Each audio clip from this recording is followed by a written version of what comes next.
안녕하세요. 수아입니다. 이번 시간은 영화 위대한 침묵 이야기입니다. 하느님과 인간의 대화는 침묵으로 이루어진다. 위대한 침묵 영화는 보신 분들도 있으실 것입니다. 가톨릭 영화죠. 가톨릭의 봉쇄수도원. 봉쇄수도원에서 수도하시는 수도사들의 그 생활을, 그 기도 수행 생활을 다큐멘터리로 제작한 영화가 바로 위대한 침묵입니다. 봉쇄수도원은 우리 불교로 볼 때는 무문관 플러스 토굴 생활, 그 중간 형태라고 봐야 되지 않을까 싶습니다.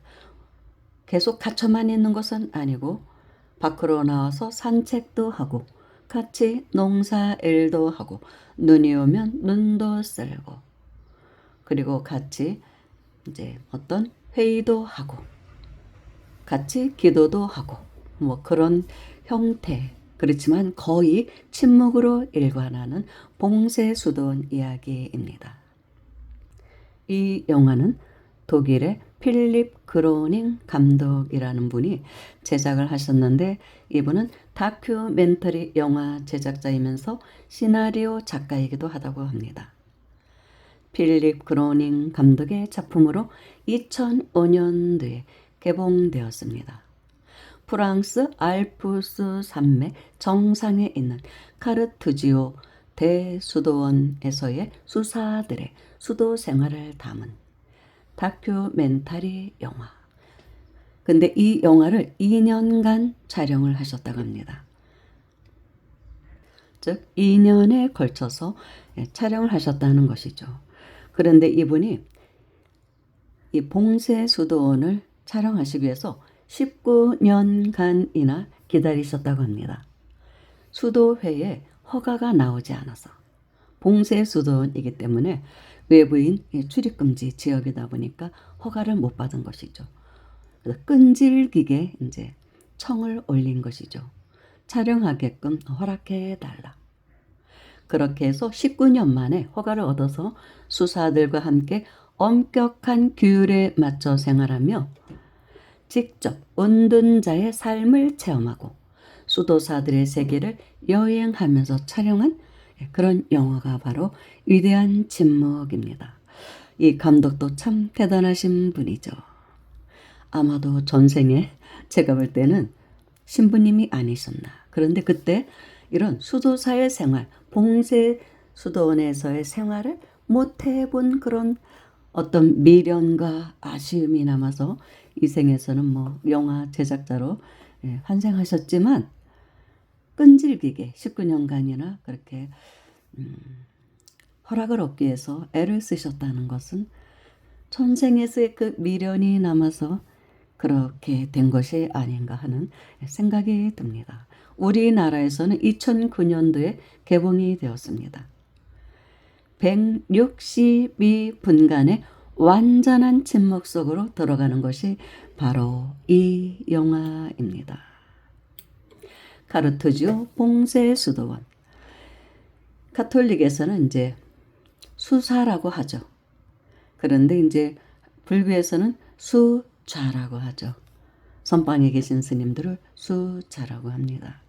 그런데 진짜 수행자는 가톨릭에서도 이런 수도사라고 볼 수 있습니다. 가톨릭이나 뭐 개신교인, 기독교도 사실 많이 타락한 부분은 분명히 있습니다. 뭐 불교도 그런 면이 좀 있고, 그런데도 지켜올 수 있는 것은 이런 엄격한 수도 생활을 하는 이런 수사들에 의해서 가톨릭도 존속되어 오는 것이 아닌가 싶습니다. 이들의 청정한 기운이 탁한 기운을 상쇄하고도 남는 것이 아닌가 하는 개인적인 생각이 듭니다. 이 봉쇄수도원에서 사시는 수사님들은 3번의 공동기도, 즉 새벽기도, 아침기도, 저녁기도를 제외한 나머지 시간들을 철저히 고독과 침묵에 몰입하기 위해서 독방에서 우리의 무문관처럼 그렇게 지내고 계신다고 합니다. 하루 한 번 식사도 혼자 하고 개인적 고독함 속에 영적인 묵상, 기도, 공부, 육체 노동으로 일과를 보낸다고 합니다. 침묵이라는 말은 여기서는 묵상이라고 볼 수 있습니다. 가톨릭에서는 명상을 묵상이라고 합니다. 철저한 침묵 속에서 내면의 하나님을 만나기 위한 묵상의 기도를 하는 것이죠. 말을 할 수 있는 시간은 공동 기도 시간 및 일주일에 한 번 정도 공동으로 단체로 산책 때 정도라고 합니다. 그때 외에는 얼굴을 볼 일도 없는 것이죠.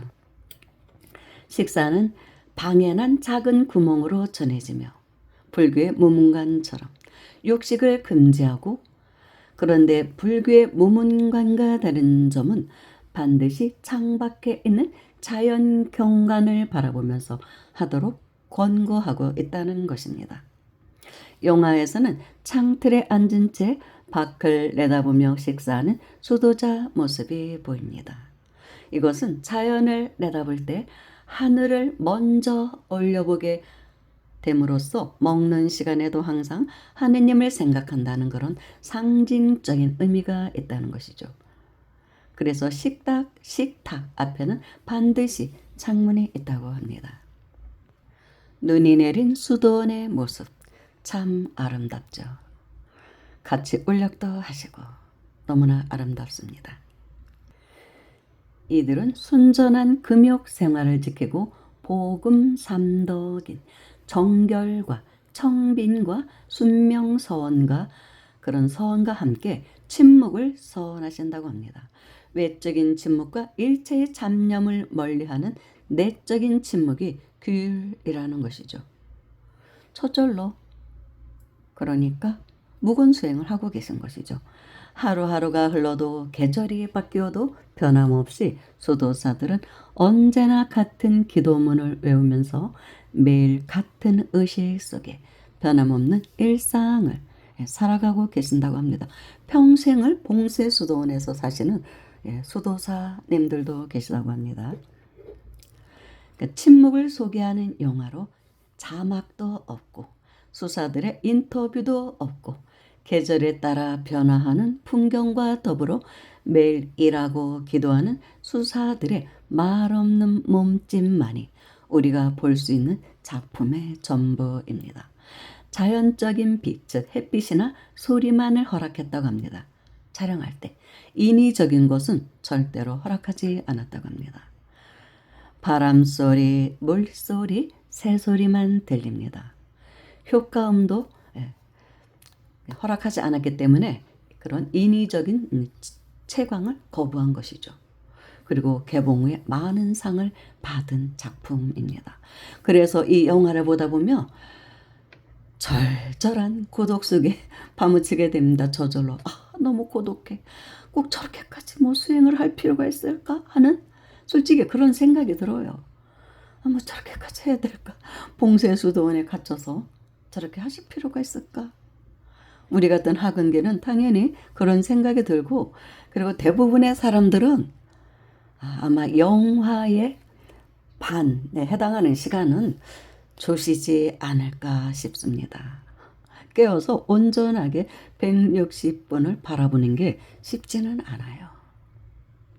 사실 굉장히 몸이 건조한 생활, 그런 삶인데 이런 몸이 건조함 속에서의 진정한 나를 찾는 그런 여행이라고 할 수 있겠죠.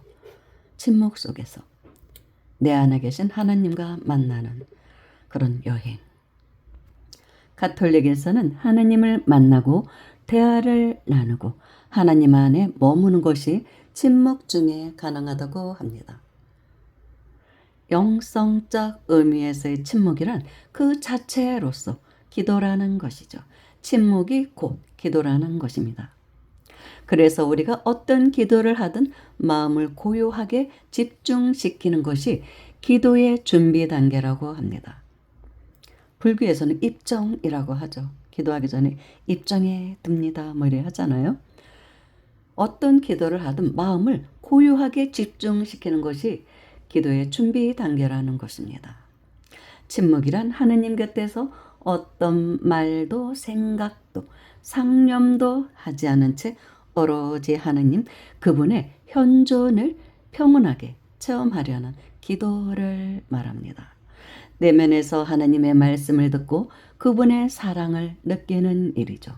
침묵을 통해 하느님을 만나기 때문에 그 자체로서 우리의 모든 업장이 소멸되는 것이라고 합니다.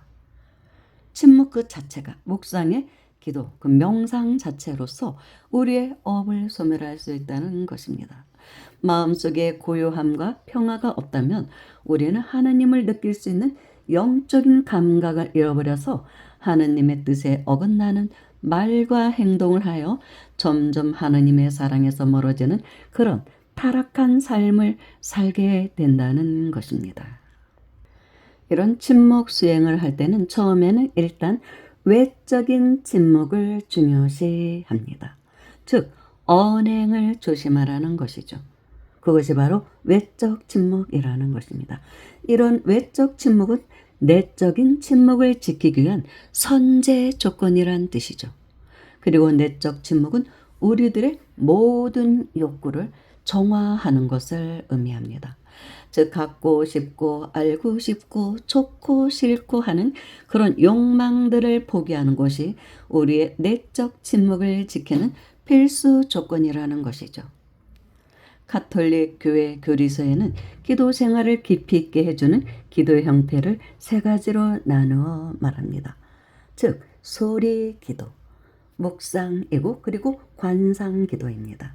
소리 기도, 묵상, 관상 기도 이 세 가지를 나누어서 기도 생활을 깊이 있게 해주는 기도의 형태라고 말하고 있습니다. 그렇지만 이 세 가지는 편의상 나누었지만 하나라고 볼 수 있어요. 결국은 이것이 다 하나인 것이죠.